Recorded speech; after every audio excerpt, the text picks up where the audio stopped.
इमाम साहब और फरहान साहब आपका कि आपने ऐसी बज़्म आरास्ता की कि जहां हम सुनने दरअसल इन हजरात को आए थे और सुनने जोश साहब के बारे में आए थे, जो कि बहुत मुख्तसर रहा सेशन। अगली बार गुजारिश की वो सेशन तमील रखे, चाहे ये मुख्तसर कर दें।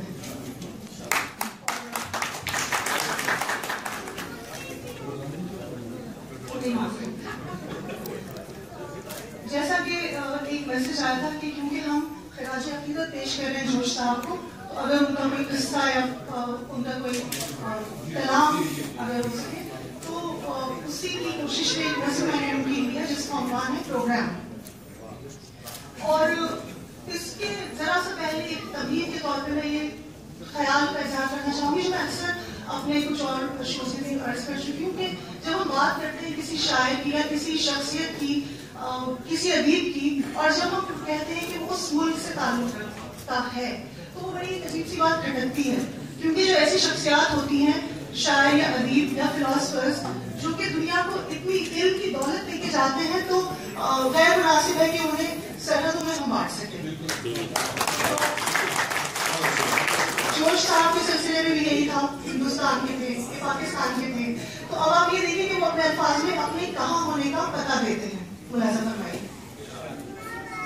ऐ शख्स अगर जोश को तू ढूंढना चाहे, ऐ शख्स अगर जोश को तू ढूंढना चाहे, वो पिछले पहर हल्काए इरफान में मिलेगा, और सुबह को वो नाज़ीर नज़ाराए कुदरत तरफ़े चमन और सहने बयाबा में मिलेगा।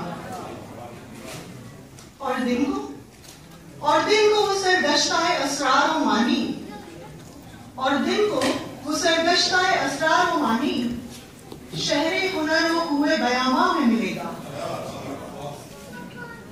और शाम को वो मर्द खुदा रिंदे खराबात, और शाम को वो मर्द खुदा रिंदे खराबात रहमत कदाए बादा फरुशा में मिलेगा। और रात को वो खलवतिये काकुल और रुखसार, और रात को वो खलवतिये काकुल और रुखसार बज़्मे तरब व कूचाए खूबा में मिलेगा।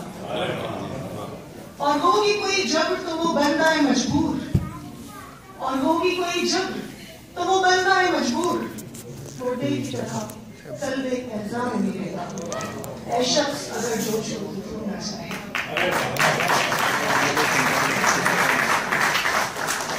अब जोश साहब को पढ़ना और सुनने के बाद खुद ऐसे नायक को पढ़ना बहुत मुश्किल काम है, लेकिन क्योंकि उसका भी हुक्म है तो एक चंद अशारी कोशिश पेश करना।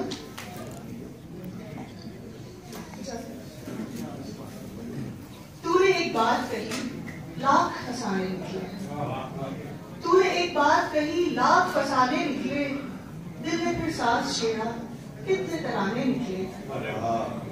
तूने एक बात कही लाख फसाने निकले, दिल में फिर सांस छेड़ा कितने तराने निकले।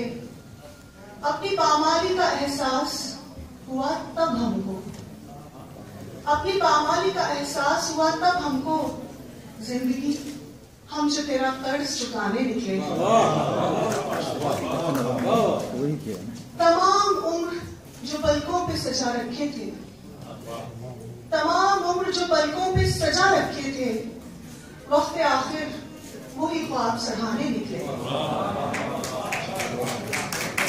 गुमराह करके चल देना जिनका शेवा रहा सदा, गुमराह करके चल देना जिनका शेवा रहा सदा, हाय अब वो ही हमें राह दिखाने निकले।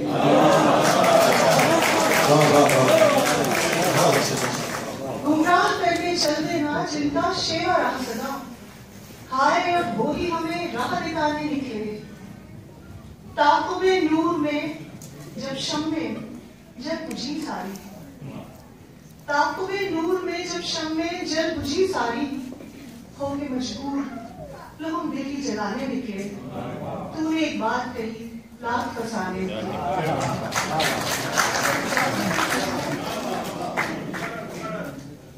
बहुत शुक्रिया।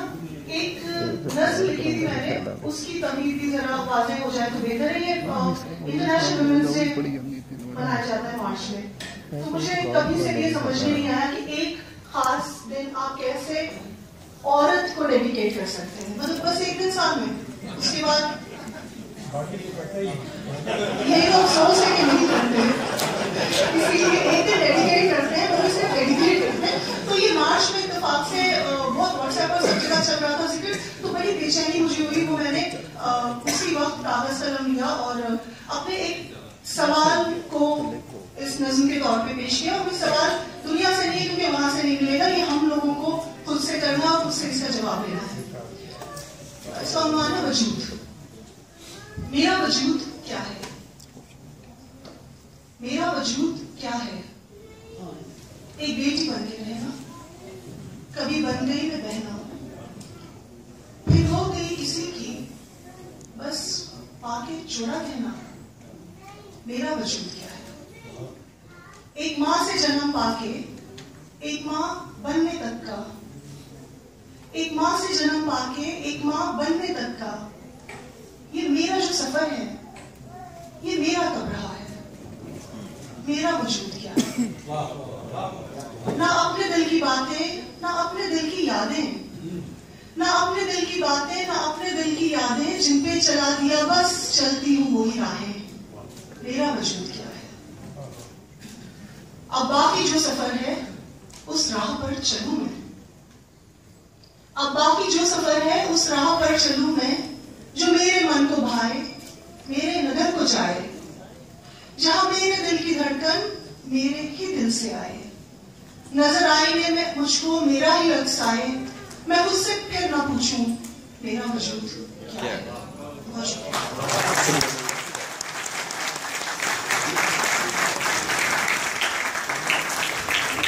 ये भी साहिबा कलाम सुन रही थी, और आपको पता है कि बहुत ही